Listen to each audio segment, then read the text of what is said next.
The launch rushed into the darkness, and the light flashed again. As Jacko cut the engine, they slowed and started to drift broadside onto the beach, marked by the phosphorescence of the surf 100 yards away. Mercier threw the anchor over as Jacko joined him. The big man heaved the dinghy into the water on his own and pulled it in by handline. "Off with you," he said impatiently. "I want to get out of here." Water slopped in the bottom of the dinghy, cold and uncomfortable, as Mercier mounted the 2 wooden oars and pulled away. He was afraid again, as he always was these days, for the beach was unknown territory, in spite of the fact that he had visited it in identical circumstances at least 6 times before.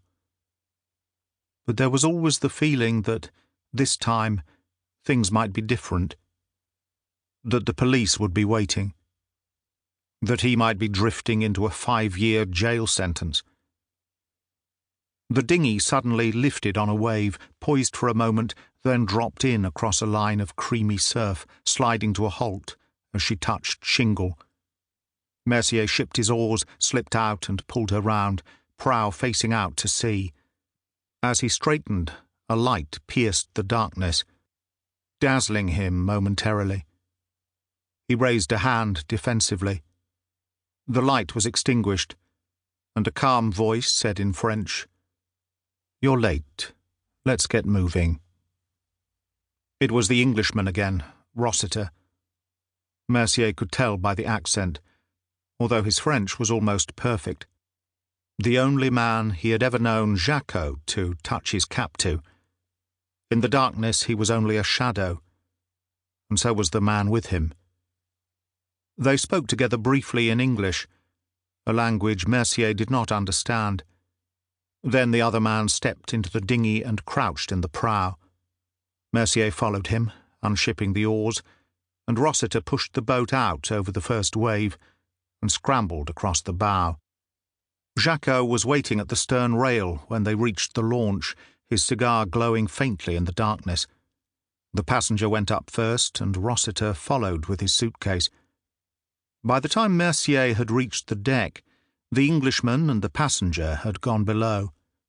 Jacko helped him to get the dinghy over the side, left him to lash it to the deck, and went into the wheelhouse. A moment later the engines rumbled softly, and they moved out to sea. Mercier finished his task and went forward to make sure that all was secure.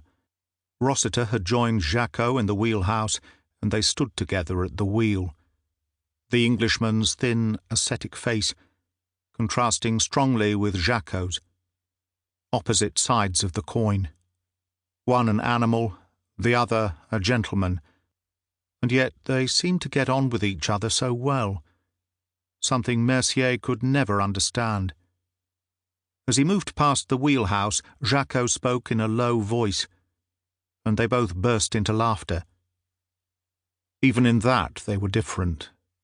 The Englishman's lively chuckle mingling strangely with Jacko's throaty growl, and yet somehow they complemented each other. Mercier shuddered and went below to the galley.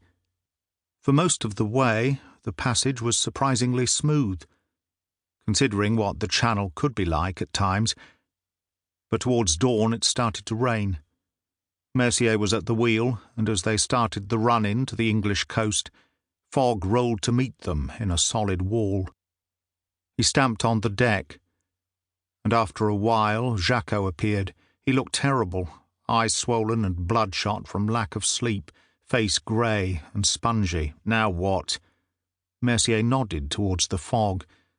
"It doesn't look too good. How far out are we? 6 or 7 miles?" Jacko nodded and pulled him out of the way. "Okay, leave it to me." Rossiter appeared in the doorway. "Trouble?" Jacko shook his head. "Nothing I can't handle." Rossiter went to the rail. He stood there, face expressionless, and yet a small muscle twitched in his right cheek, a sure sign of stress. He turned and, brushing past Mercier, went below. Mercier pulled up the collar of his reefer jacket.